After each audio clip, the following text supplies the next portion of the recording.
안녕하세요. 황녀의 쌀아버 토크 시간입니다. 네, 오늘의 황녀 사연은요. 지금은 행복하지만 과거 너무 불행했던 일을 생각하며 사연을 올려주신 어느 한 여성분의 사연입니다. 사연 읽기 전에 구독과 좋아요, 많은 공유 부탁드릴게요. 저는 지금 결혼 3년차 주부입니다. 살다 보니 이런 날도 있구나 싶고 너무 행복한 생활을 하면서 가끔 5년 전에 있었던 일이 생각나서 이렇게 글을 써보네요. 저는 5년 전 이혼을 하고 다신 결혼이란 것은 내 인생에 없다고 생각하고 오로지 나만 생각하고 정말 열심히 살았습니다. 그런데 저에게 정말 운명 같은 신랑이 나타났고 2년의 연애 끝에 결혼해서 지금 3년차 주부가 되었습니다. 저는 신랑한테 사랑을 많이 받아서일까요?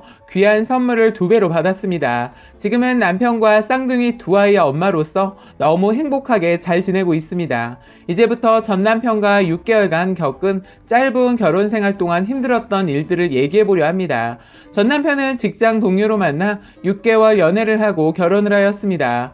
시댁 가족은 2 부모님 다 계시고 신랑 누나가 2명 있는데 시집간 1명과 시집 안 간 1명, 그렇게 보통의 가족 구성원이어서 저만 잘하면 모든 것이 잘 될 거라 생각하고 결혼 생활을 다짐했죠. 그런데 제가 생각하는 결혼 생활은 모든 일이 원만하게 흘러가지 않았습니다. 우선 시어머니 얘기부터 하자면 우리가 결혼한 지 딱 일주일 됐을 때 저희를 집으로 부르더군요. 그러더니 하신다는 말씀이 너희도 결혼도 했고 했으니까 앞으로 주일마다 와서 같이 밥 먹자. 다짜고짜 말을 하셔서 당황했습니다. 왜냐면 저는 토요일에도 격주로 일을 해서 직장을 나가야 하는데 퇴근하고 꼭 오라고 하는 겁니다. 그것도 매주마다. 그래서 어머님, 저 토요일 일하다가 보면 집도 치워야 하니까 토요일 일 없을 때만 오면 안 될까요? 하고 물으니 너네 2 식구 살고 집도 코딱지만 하면서 뭘 청소할 게 있다고 힘들다고 하는 거니? 하시더군요. 그래서 저는 또다시 얘기를 했죠. 어머니, 아무리 작은 집도 청소할 게 많고 저희는 더군다나 맞벌이다 보니 청소를 날 잡아서 해요. 그나마 오빠가 빨래 같은 거 도맡아서 해주니까 다행이에요. 했더니 갑자기 버럭 화를 내시더니 아니 수호한테 그런 일을 시킨다는 거야? 나도 귀에서 아무것도 안 시키고 키웠는데 너 뭘 한다고 그딴 것을 시켜? 하는데 기가 차서 다시 말씀드렸죠. 어머님, 저도 저희 집에서 귀하게 자랐어요. 저도 저희 집에서 음식하고 빨래하고 청소하고 이런 거 전혀 안 하고 공부만 하고 직장 다니다 온 저도 귀한 딸이에요. 했더니 또 한 번 버럭하면서 그래? 그렇게 귀한 몸이라 우리 수아한테 빨래 그딴 거 시키냐? 여자가 그렇게 아무것도 하지 않고 배우지도 않고 시집이 왔다는 거야? 하면서 화를 내시더군요. 정말 이 말까지는 안 하려 했는데 시누이와 눈이 마주치면서 한 소리를 했죠. 어머님, 그럼 아가씨도 지금 시집 가기 전에 뭐라도 배우고 있나요? 내년쯤 결혼한다고 들었는데 제가 봤을 때 딱히 하는 거 못 봤는데요? 거의 어머님이 하시고 저 시키고 뭘 배우고 있는 거예요? 갓 시집 온 며느리가 따박따박 따지고 드니 화가 나셨는지 더한 소리를 하시더군요. 너네 집에서 이렇게 어른한테 따박따박 말꼬리 달면서 대들라고 배웠냐? 내가 너를 너무 짧게 봤나 보다 하고 막말을 하시더군요. 저 그런 말 듣고 가만히 있을 수가 없어서 아니요, 그렇게 배우지 않았고요. 그리고 저희 엄마는 어머니처럼 이러지 않으세요. 저도 웬만해서 따지고 들지 않는데 타당하지 않으니까 말씀드리는 것 뿐이라고요. 했더니 어머님 언성이 높아지려고 하니까 중간에 아버님이 깔끔하게 한 소리 하시더군요. 그래, 요즘은 남자도 다 같이 해야 한다고 하잖아. 솔직히 자기 일 다니지도 않은데 나도 음식 쓰레기 버리고 당신 도와주잖아. 라고 말씀을 하자 집 분위기가 쏴하게 정적이 흐르더군요.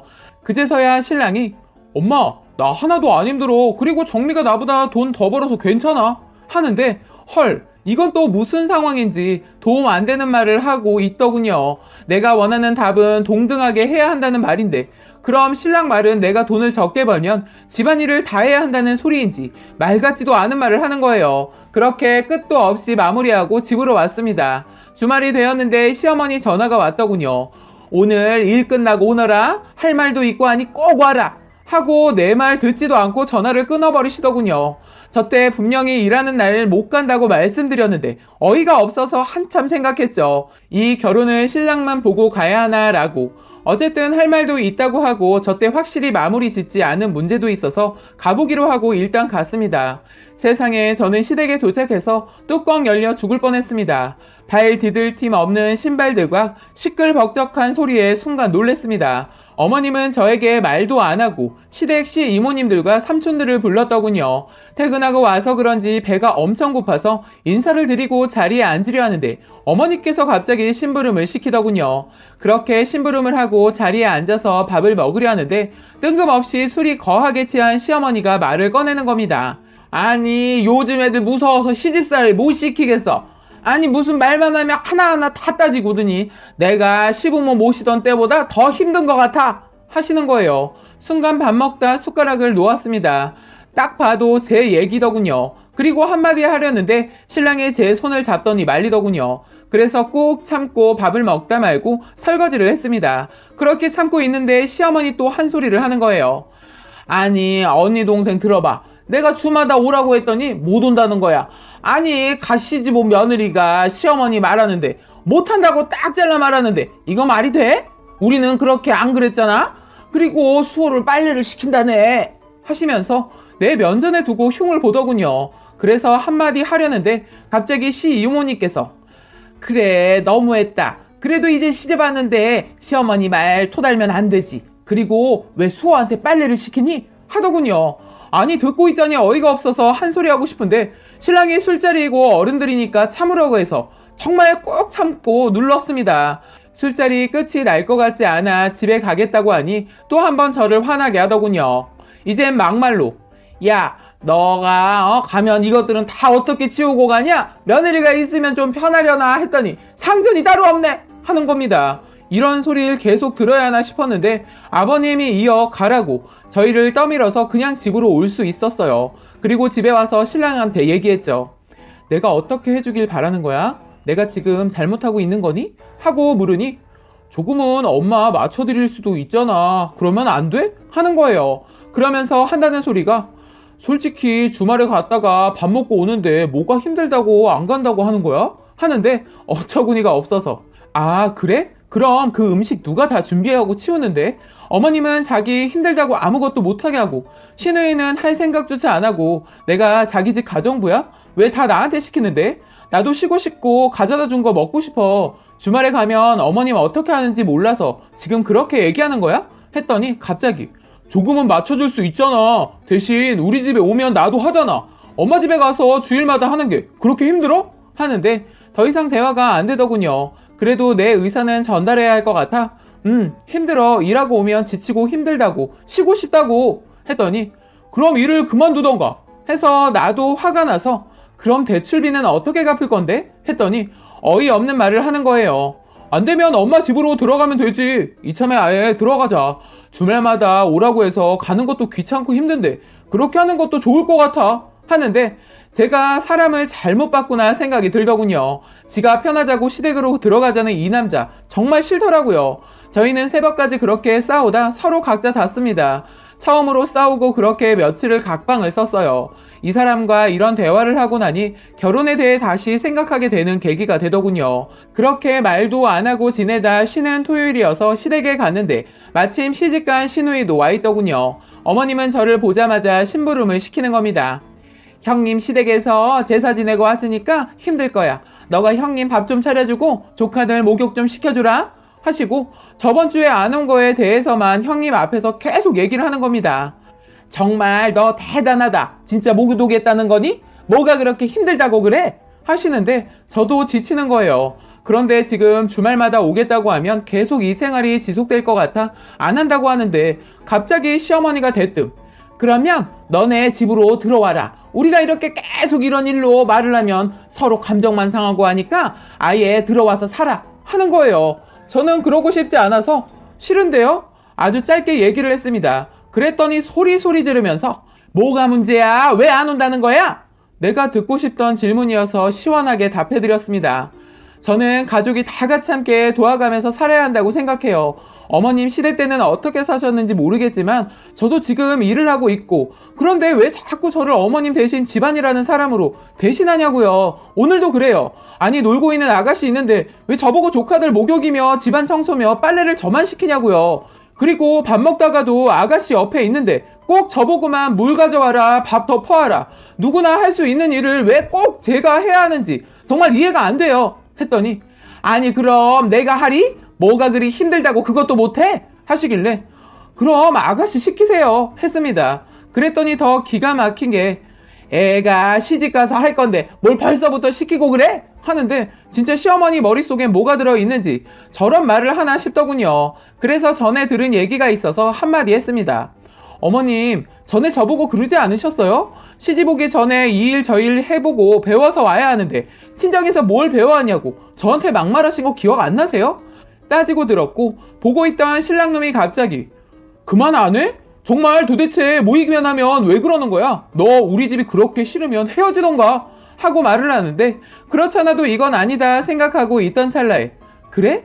아 그럼 이혼하고 싶은데 그동안 참았다가 이때다 싶어 말하는 거야? 그래 그럼 하던가 했습니다. 결국 시어머니 때문에 시부모님 앞에서 저희가 싸우고 말았죠. 시아버지는 보다 못해 시어머니께 너가 받은 시집살이를 왜 자꾸 며느리한테 풀어? 왜 네 자식만 품고 며느리를 감싸 안으려고 하지 않아? 그렇게 싫으냐?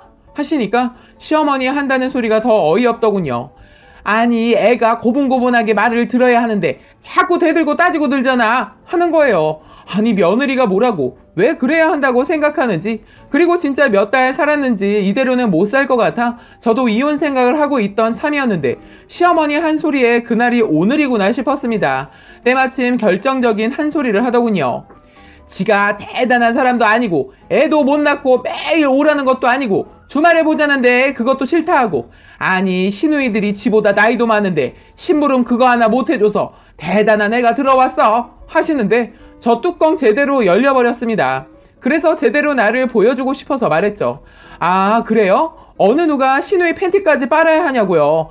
자기 팬티 자기가 빨아 입으라고 해요. 그리고 집에서 놀고 있는 시누이 밥 차려주고 밥상 치우고 잔심부름 다 하냐고요. 그리고 어머님과 식구들은 다 쉬고 있는데 저보고 빨래 좀 돌리라 널어라 개라 냉장고 청소도 그래요. 해야 한다 하면서 꼭 날 잡아도 주말에 두 분 다 계시면서 저 올 때만 기다리다가 청소시키고 창문 닦는 것도 그렇고 정말 제가 길게 결혼 생활한 건 아니지만 정말 많은 일을 했네요. 이거 말고도 더 있는데 더 이상 말하고 싶지도 않고 이제 그만하는 게 저한테도 좋을 것 같고 무엇보다 나를 감싸주기는커녕 어머님 편에 서서 나를 뭐라 하는 남편이랑은 더는 살고 싶지 않아요. 어머님 저 이 집 도움이 아니거든요. 그리고 마지막으로 중요한 거 알려드려야 할 것 같네요. 애는 제 문제가 아니고 남편한테 있습니다. 제가 이것도 그냥 안고 가려고 했는데 이건 아닌가 보네요. 그렇게 확실하게 시대에 발칵 뒤집어 놓고 나와버렸습니다. 결혼은 남편만 보고 하면 절대 안 된다는 것을 짧은 결혼 생활 동안 정말 뼈저리게 느끼고 이혼했습니다. 나중에 생각해보니 이 사람과는 아니었나 생각이 들었던 게 너무 우연히도 이 사람과 6개월 만나고 6개월 살고 6월에 헤어졌더군요. 바로 666이더군요. 생각지도 못했던 숫자가 그렇더라고요. 가끔 친구가 전 남편을 야 666 남편은 잘 산다니? 물을 때가 있는데 우린 그렇게 얘기를 하죠. 몰라 666 모르지 요즘 세상에 그런 시어머니 감당할 며느리가 있을까? 라고 말하며 친구들이자 지인들은 지금도 하나같이 얘기해요. 너니까 버텼던 거야. 그때 정말 잘 나왔다. 저는 그런 아픔을 겪어서인지 지금의 행복이 몇십 배 귀하고 소중함을 알기에 감사하게 생각하며 살고 있습니다. 그리고 무엇보다 저를 많이 사랑해주는 남편을 많이 아끼고 배려하면서 사랑스러운 아이들과 행복하게 살아갈 것입니다. 라고 사연 올려주셨습니다. 오늘의 사연 여기까지였고요. 많은 공유와 여러분들의 생각이나 느낀 점이 있다면 댓글로 표현해 보시기 바랍니다.